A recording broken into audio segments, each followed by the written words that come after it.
Halo kalian para hobi film, berjumpa lagi dengan saya Bang Junet, manusia paling ganteng sejagat raya. Bagi yang sering nanyain link film atau beberapa pertanyaan lainnya, silahkan gabung di grup Facebook yang ada di deskripsi.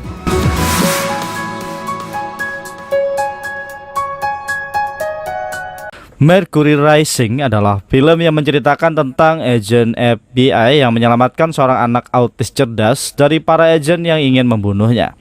Film ini dibintangi oleh Bruce Willis bersama Miko Hughes.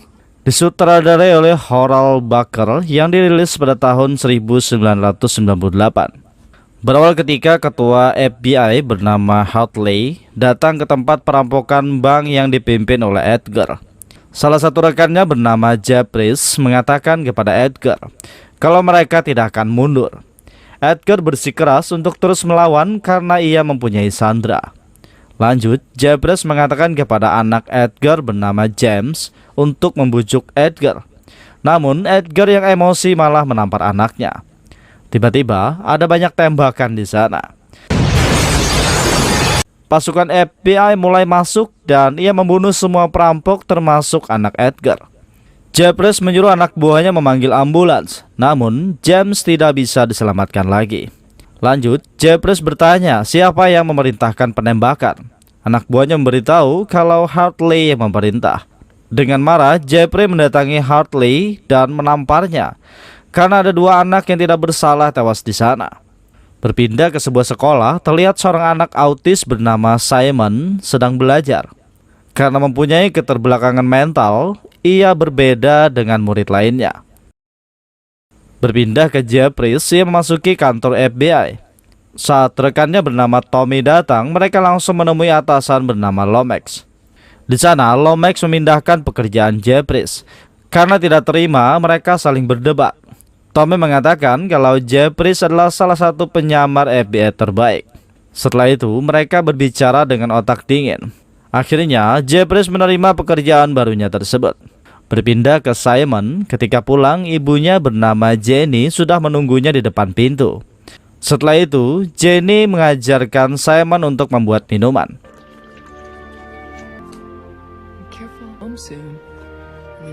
Lanjut, Simon belajar dengan memecahkan teka-teki.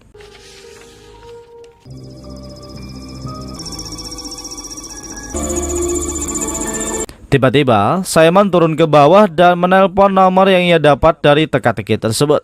Salah satu agen NSA memberitahu tentang terpecahkannya teka-teki tersebut. Ia menelpon Leo dan menyuruhnya naik ke atas. Leo berhasil mendapatkan lokasi rumah Simon. Dia ingin memberitahu atasannya yaitu Letnan Kudrow. Namun, Leo melarangnya.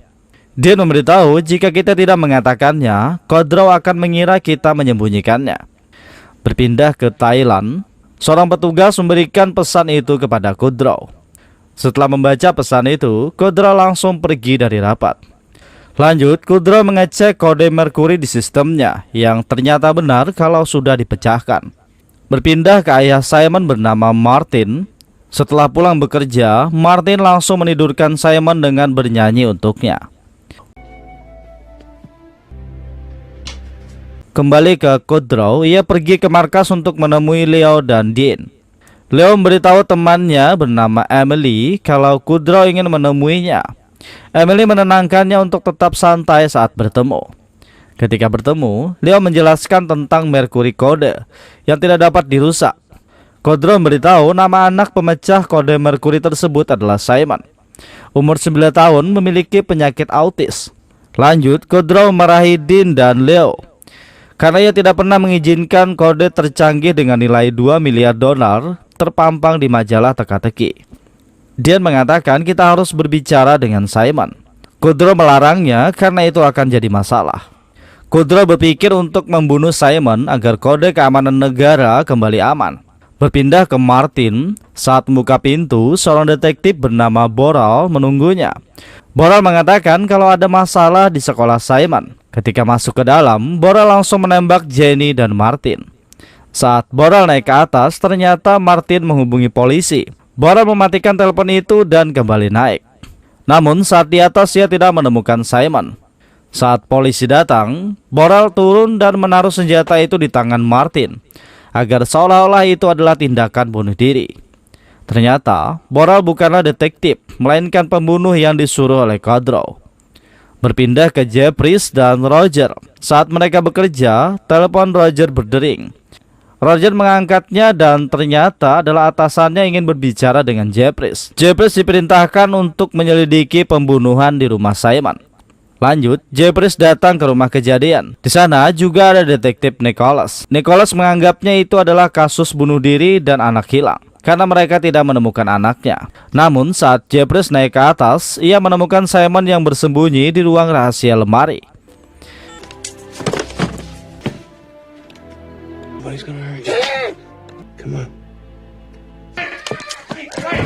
Ketika Nicholas naik, Jeffries menyuruhnya memanggil ambulan untuk melindungi anak itu di rumah sakit. Di dalam ambulan, Simon terus mengamuk karena ia tidak menyukai orang asing. Jeffries yang kebingungan hanya membiarkan Simon mengamuk. Saat di rumah sakit, suster memberitahu kalau Simon menderita autis, hingga Jeffries tidak bisa menginterogasinya. Berpindah ke Leo bersama Dean sedang di jalan menuju tempat Kudrow. Saat bertemu, Kudrow memberikan majalah tentang Simon. Kudrow memberitahu kalau Simon berada di rumah sakit Chicago. Kudrow menyuruh mereka berdua secepatnya menyelesaikannya, karena banyak identitas agen yang dilindungi oleh kode tersebut. Berpindah ke Jeffries saat di bar ia melihat buku milik Simon. Jeffries berpikir untuk ke rumah sakit menemuinya. Saat di rumah sakit, tidak ada penjaga di sana. Suster mengatakan kalau Simon dipindahkan ke ruang pediatri. Ketika masuk ke ruangan, Jeffries terkejut karena ada dokter di sana. Jeffries memberitahu kalau ia mencari Simon. Dokter itu mengatakan Simon berada di ruang ronsen. Ternyata orang itu adalah Ballard yang menyamar sebagai dokter. Di sana, Ballard berusaha mencari Simon, namun ia tidak menemukannya. Untungnya, Jeffries lebih dulu menemukan Simon yang bersembunyi. Lanjut, Jeffries membawa Simon pergi. Namun saat di lift, Ballard juga masuk ke dalam lift. Di sini, Jeffries lebih dulu menodongkan senjata dari balik jaketnya. Setelah keluar, Jeffries terus lari keluar rumah sakit. Ia langsung pergi menggunakan mobil ambulan.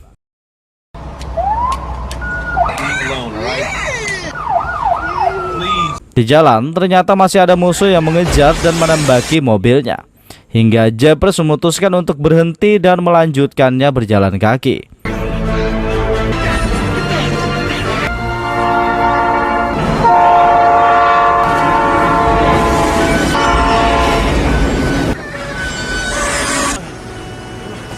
Setelah itu, mereka pergi menaiki kereta. Saat di stasiun, satu penjahat memasuki kereta. Orang itu terus mencari melewati beberapa gerbong. Sebelum memasuki gerbong berikutnya, Jeffries langsung memukulnya.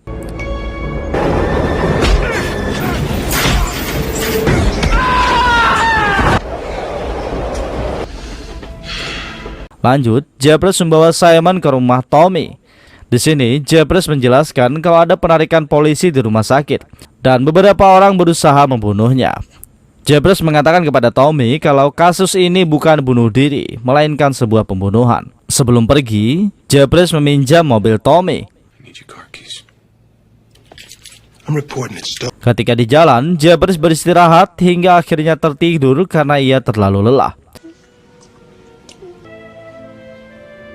Esok harinya, saat terbangun, ternyata Simon tidak berada di mobil. Jeffries menyusuri tempat itu hingga akhirnya menemukan Simon.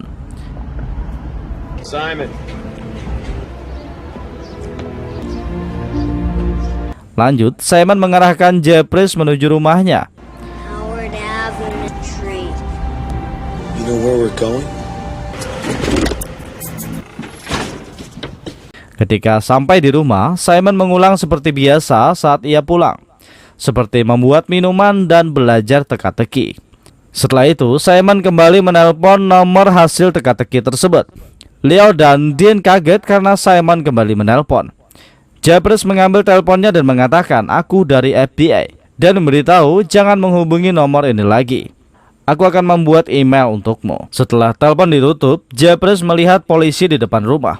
Ia dan Simon langsung pergi lewat pintu belakang. Kembali ke Leo, ia mencoba memberitahu Dean untuk tidak terlibat dengan FBI. Namun Dean mengatakan ini demi keselamatan anak itu. Esok harinya, Jeffries langsung membuka email dan ternyata adalah teka-teki. Dengan bantuan Simon, Jeffries mengetahui kalau kode itu adalah tempat pertemuan yang diberikan oleh Dean. Saat ingin keluar, Jeffries tidak sengaja tersandung belanjaan milik wanita bernama Stacy. Di sana, ia minta bantuan Stacy untuk menjaga Simon sebentar. Karena merasa bersalah, Stacy bersedia menjaga Simon. Saat tiba di tempat pertemuan, Jeffries langsung mengajak Dan berjalan dan menjelaskan kalau ia adalah agen NSA. Dan mengatakan NSA membuat kode perlindungan informan Amerika yang bekerja di pemerintahan asing dengan biaya besar. Namun, Simon bisa memecahkannya. Dan juga memberitahu kalau agen NSA ingin membunuh Simon agar kode tetap aman. Tiba-tiba saat Dan berbicara, terdengar sebuah tembakan yang menewaskan Dan. Jeffries melihat Burrell yang menembaknya. Ia langsung mengejar, namun Burrell berhasil lolos dari sana. Setelah itu, Jeffries kembali ke tempat kejadian. Di sana ia melihat CCTV. Jeffries masuk ke bank tersebut dan mengambil rekaman kejadian. Lanjut, Jeffries mencari Stacy dan Simon. Namun saat ia masuk ke restoran, mereka tidak ada di sana. Untungnya saat di luar, Stacy menghampirinya bersama Simon. Setelah itu, Jeffries langsung membawa Simon pergi.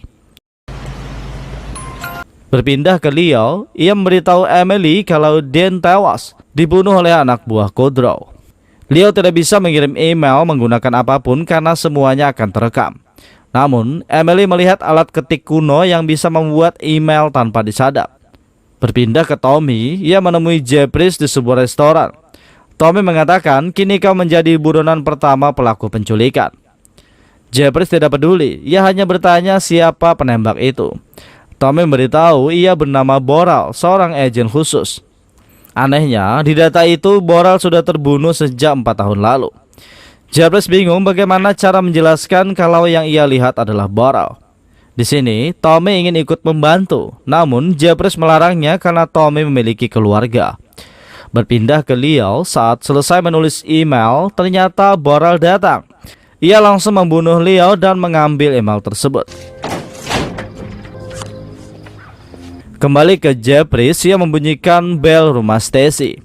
Stacy membukakan pintu karena ia kasihan kepada Simon. Jeffries memberitahu kalau ia adalah agen FBI. Stacy menyuruhnya menghubungi polisi atau rekan FBI-nya. Jeffries mengatakan polisi dan rekannya juga sedang mencarinya. Jeffries berjanji mereka akan pergi esok hari. Esok harinya, Emily sampai di rumah Leo. Di sana, ia terkejut melihat Leo sudah tewas dengan beberapa tembakan. Namun ia juga melihat kertas salinan email yang akan ia kirim di tempat sampah. Berpindah ke Tommy, stafnya memberitahu ada seorang wanita menunggunya di bawah. Ia hanya ingin bicara dengan Jeffries. Di sisi lain, saat Jeffries bersantai, Tommy membawa Emily menemuinya. Emily memberikan email yang ditulis Leo. Email itu ditujukan kepada Jeffries dan Komite Pemantauan Senat. Email itu bertuliskan kalau NSA terlibat dalam pembunuhan Martin dan Jenny. Emily juga mengatakan mereka telah membunuh Leo. Sedangkan Stacy memarahi Jeffries karena ia tidak pergi. Jeffries mengatakan ia akan kembali ke apartemen dan ia menyerahkan Simon kepada Stacy untuk menjaganya. Lanjut, Tommy mengantar Jeffries ke bandara. Malam harinya, Kudrow menerima surat dari Jeffries yang mengajaknya bertemu. Kudrow langsung menemui Jeffries yang berada di ruang minuman. Saat bertemu, Kudrow tidak mengakui kesalahannya. Ia malah menuduh Jeffries yang membunuh Leo. Jeffries terlihat santai dan mengatakan kalau di email itu terdapat sidik jari terakhir Leo. Karena takut email itu dikirim ke komite pengawasan, Kudrow mengajaknya untuk menjadi tim. Jeffries langsung menendangnya dan memberikan Kudrow waktu 36 jam sebelum kode itu masuk ke berita. Lanjut, Jeffries menghubungi Tommy dan membicarakan tentang perlindungan saksi. Tommy mengatakan semuanya sudah beres. Jam 8 malam besok, kepolisian Amerika akan menjemput kita dengan helikopter.